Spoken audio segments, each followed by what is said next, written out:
keessa qofatti miti barka afaaniin namni afaaniin geggeeffatu waldaa keessattis bakka amantiittis bakka hundatti afaan keetiin dubbachuun afaan uumama rabbittiin si uume mirga dhaloota keetiiti. Kana nu dhoorkuu jechuun gabrummaa dhajeetiin fudhadhaan jechuudha. Kanaaf namni inni hin galchine hin jiru.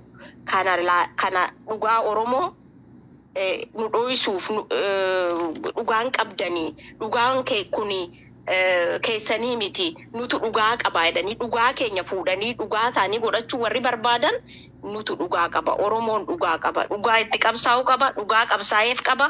Dhugaa dhuunfachuu barbaadus qaba waan ta'eef eenyuyyuu hin galchu warri juu nu galchaa waan nu galchuufis kan nuyi kana haasa'aa jiru Naasiroo jabaadhu si galchaa.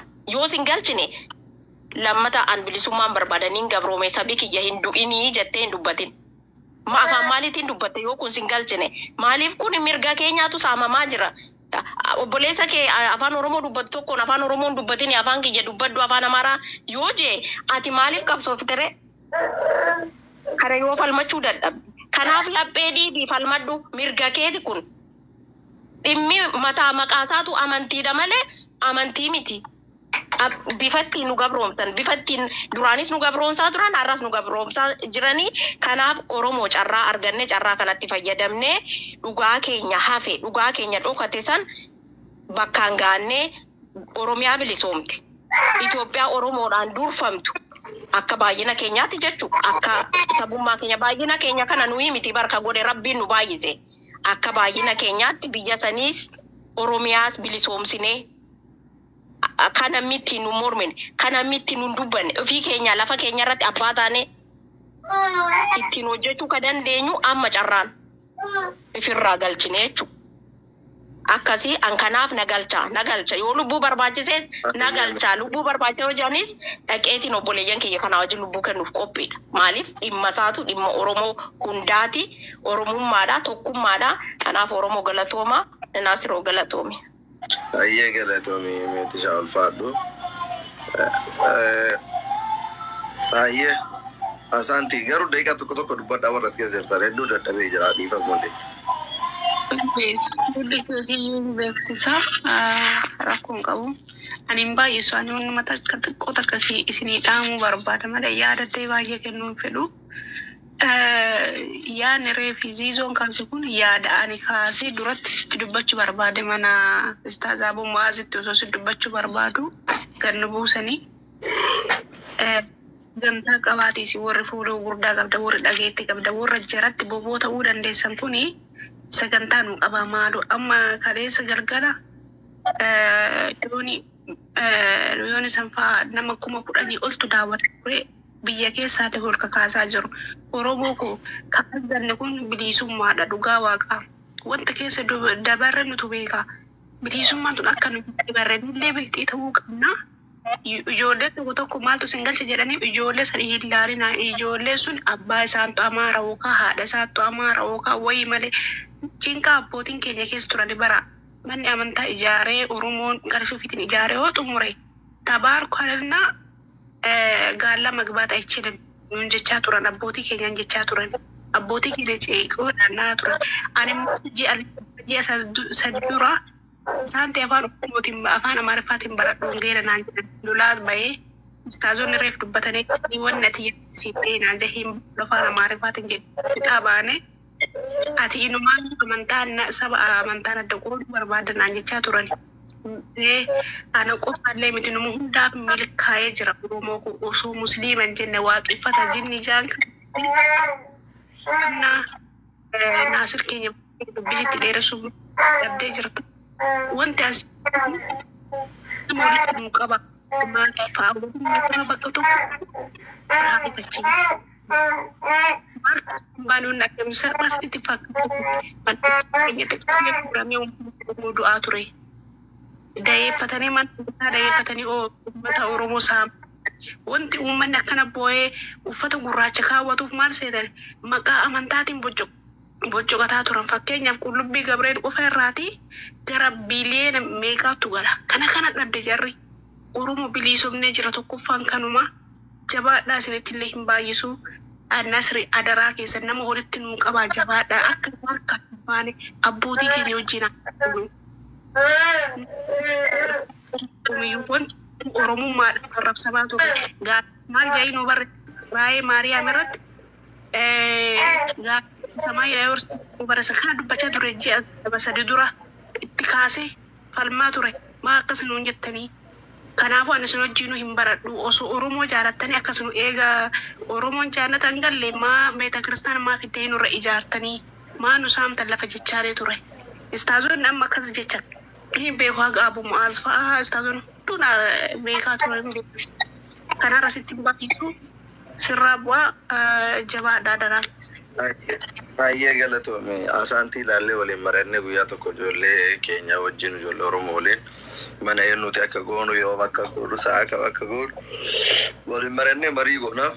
Garuu osoo saniin ga'een dura isin warroonnummaan amantii kana hordoftan osoo jabaattanii baay'ee gaariidha. Jabaattanii keessattuu gama sooshaal miidiyaatiin dhiibbaa gurguddaa osoo gootanii kajaraatiin wal madaaluu dhabus garuu waan dandeessan kamiyyuu osoo gootanii baay'ee natti tola. Kun yaada kee ol. Galatoon Nasri yaada keessan baay'ee jaaladhee jira baay'ee hordofaa ture. I think waan chaati taasisaa tokko argaa ture suuraa fuula Facebook irratti isin beeka. Zizo I think amaanis argee beeka. Maybe kudha kudhan sootatti argee beeka. Okay, galatoon. Yaada isin kaastan hundaa baay'ee jaaladhee jira. Ani hordofaadhuma amantaa kanaati. Ortodoksiidha. Garuu kana jiraadhu biyyaalaati. Faamilii qaba. Ijoollee Arsii Nageelleeti. Wantoonni achitti ta'amaa turan waan na gammachiisus argee jira. Wantoonni tokko tokko immoo uummanni keenya ammas akka dammaqee hin jirre namoonni achi keessa jiran amantaa sana keessatti ammas osoo hin dammaqeen gara jaraa dhaabbatanii qoqqoodamiinsa uumuudhaaf yaalaa jiran jiru. Isaan sanniin irratti hojjechuu qabna. Galatoomaadha. Wantoota akkana kana kaastanii ispeeshaalii karaa sooshaal miidiyaati. Hojii guddaan akka nurraa eeggamu Oromoo akka dammaqsuu qabnu ispeeshaalii wanti isaan ittiin kaleessa nurra aanaa turan Oromoo gargar qooduudhaan har'as nama keenyatti fayyadamaa jira. Ni argitan yoo ta'e abbaan tokko yeroo darbe naannoo Wallaggaatti abbaa Naatinaayil jedhamu yes waa'ee gaarummaa woboo waan ta'e haasa'aa turan. Deebi'anii immoo leengadda immoo waan isaan faallaa haasa'aa turan. Namoota akkasii qabatanii gidduutti qoqqoodamiinsa uumuudhaaf yaalii godhu. Namoota akkasii sanniin hamma danda'ame injiste akka gorfatanii tokko ta'an abboota keenyaaf isa karaa keessatti akka irratti hojjetan garuu ispeeshaalii sooshaal miidiyaa kanarratti ijoollee keenya gara diinaa dhaabattee yeroo hunda sagalee keenya meerji gochuudhaaf yaalii godhan gorfannee karaa keessatti hamma danda'ameen wantoota jiran hunda isaanii hubachiisnee itti deemnaa. Galatoomaadha. Yaada gaarii kaasaa jirtu ispeeshaalii sooshaal miidiyaa kanarratti boo'icha jaraa argaa jirra. Waan hin jirre fakkeessanii dubbachuudhaan Shaashamannee keessatti wanta ta'amee fi Nageellee keessatti wanta ta'ame Nageellee keessatti achittiin guddate achittiin dhaladhe achittiin guddate. So nin beeka waan narra gahaa ture har'as obbolaa koorra gahaa jira. Ijoollee achi keessa jirtuun qabaan obbolaa mana amantaa keessa karra cufanii seensisuu didanii hokkora uumuudhaaf yaalii gochaa turan. Qaamni nageenyaa bittinsee isa kan to'annoo jala oolchee jira. Amma danda'ametti maatirraa qulqulleeffachuuf yaalii godhaan jira. Waan jiru hundaa namoota achi jiraatan irraa qulqulleeffachuu dandeechuu waanuma sooshaal miidiyaa irratti argaa jirtan. Boo'ichi isaanii kun oduu nu deebisuu hin danda'u. Osoo wanti tokko hin galin uffata gurraacha uffatanii as ba'an. Kana jechuun maal akka isaan yaadan beekamaadha. Firumaayyuu jechuudha. walitti bu'iinsa amantaa uumanii biyya sana nagaa dhoowwuudha kaayyoo isaanii malee nagaa biyya isaanii barbaadanii hin beekan gonkumaayyuu kaleessumaa hin beekane har'as immoo waan addaa isaan irraa hin ta'e.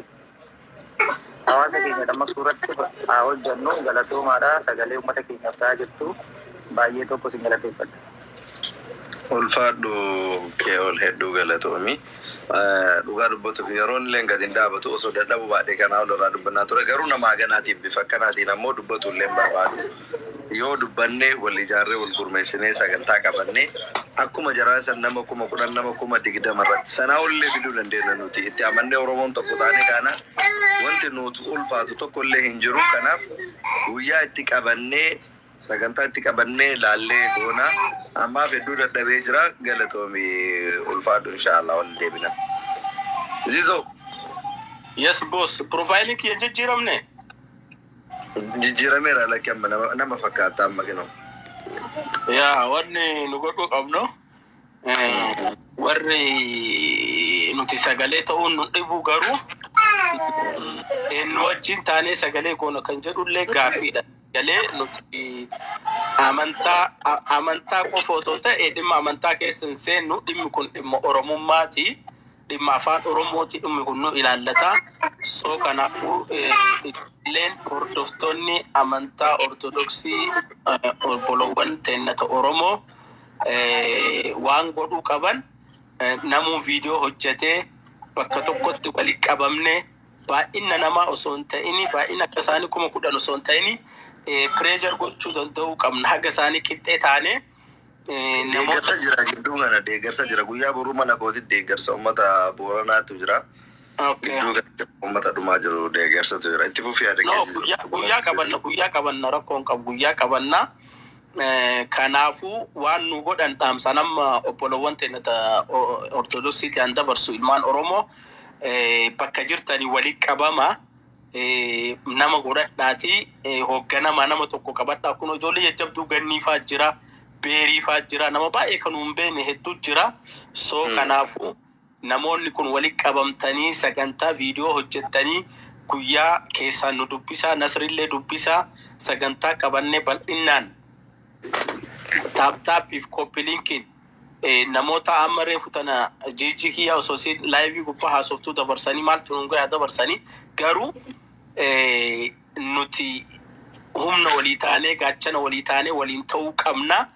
Dhimma amantaatii miti kana warri amantaa jettanii amantaa keessan seeninaa nuun jettan Nasrinillee jettan anallee jettan kuni ilaalcha dogongoraati ilaalcha akkasiirraa deebi'aa dhimma Oromummaatti namni afaan ofiitiin mukassaa ta'uu dhakaasaa ta'uu waan na baasa jedhe bora akiratti na fayyada jedhee itti amane afaan ofiitiin afaan barbaadeen haa waaqeffatu kun rakkoo miti. Kanaafuu namni afaan ofiitiin maa waaqeffata jechuun jibbiinsa Oromummaa qaban kun jibbiinsi Oromummaa qaban waan ta'eef kanaafuu walitti qabamnee bakka tokko taanee akkasitti waliin gurmuu taanee waliin deemuu dandeenya malee nu qofti baanee yoo dubbanne nulleen maaltu isan gahee dhufa garuu nuti maaltu nun gahee namaa nun dhaabu isan waliin jiraachuun dirqama biyya keessaallee alallee wal ijaarree tokko taanee deemuu qabnaa waan jedhu qaba. Bakaraan Kaayiroo tokkollee dhufee maal rakkata akka dhufen beenu galatoomi Zizo siin ati nu hoggani Zizo jedha. Zizo maal profiling kun foggora amara osoo hin taane waa'ee Arsenal irratti mudate ilaallata. Yoo dhugaa walitti mudate. Bos. Keessan kasadiif duwwaa wannatti fakkaatu Bakaraa Kaayiroo. Liverpool kasadiif duwwaan garafame. Sinti mudatu Bakaraan kun safaratu baratee bara ardallee meeqa safarata daqiiqaa 18 sadiitti naqani kilaba du'aa wayitiin sadii gadi qabanii itti kaayanii jiruunta. Kanaafuu amma gara haasaa haraami.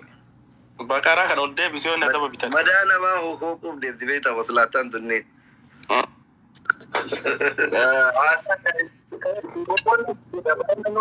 Ajandaan jijjiirreeti ajandaan nun jijjiirsiisin ergama qabda. Laa xumurre waan ta'eef yoo aseellee rakkoon qabu already yaada kenna.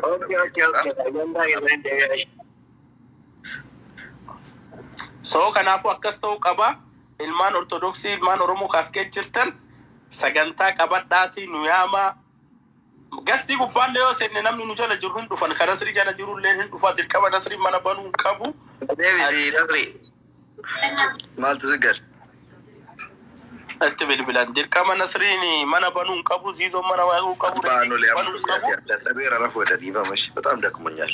Kanaafuu akkasii Nasri shabaqa sagantaatti aanutti ol agarra. Bakka deeggarsa Booranaa kana dabarsinee guyyaa takka hin haasofna ilmaan Oromoo waliin waan jiruun ammaaf garuu wanti haraka yaada keenya ka waliigalaa kana ziizoo ittiin goolabu abbaan iyyatu orlaan namaaf birmata jedhanii obboleewwan kiyya warroonni amantii kana hordoftan hundi keessa warroonni hordoftoonni amantii ortodoksii wal ijaaraa gurmaaya namni 500,000 isin jala jiraati mana keessa banadhaatiin ajandaan keessa waan kana ta'uu qaba dhimma biraa ofirraa dhiisa mana kennallee dhuftanii geemii warra taphatullee laalu mana abbaa abdii dhayxaniillee dhadhaa laalu maalii kana yeroo namni gammachuu keessa jirutti malee yeroo abboonni keenya warroonni phaaphaasonni Oromoo hayyoonni Oromoo meeqa warroonni kunniin lubbuu ofii qabsaa'isanii osoo duulli meeqaaf arrabsoon meeqa itti godhamu isaan aarsaa gurguddaa kafalaa jiran kana keessatti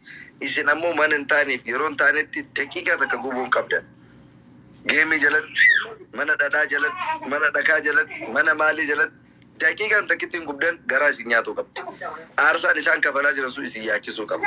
Ka isin irratti xiyyeeffatuu qabdan ganamaa fi galgala akkamitti wal ijaarree tokkummaa keenya itti fuufna. Manuma amantaa kana qofa bar qabatu nu hiikaan qabu achi keessatti diinagdeedhaan miidiyaalee garaagaraa man miidiyaa Oromoo mee miidiyaan Oromoon ortodoksii qabdu kamtu jira guddaa ta'u isaan garuu OTC maalii jedhan qaban guddaa ka guyyaa irraa nama 100 daawwatamu miidiyaa Oromoo kana banuudhaaf karatti qajeeluu qabdan gaafa isin wali ijaaramtanii waan wayii kaayattan nullee dhageetti qabnuuf miidiyaa qabnuun obboleewwan keessan isin waliin jirra duniyaa taatu garroobsinee kennina tana booda wal qarqaarree miidiyaa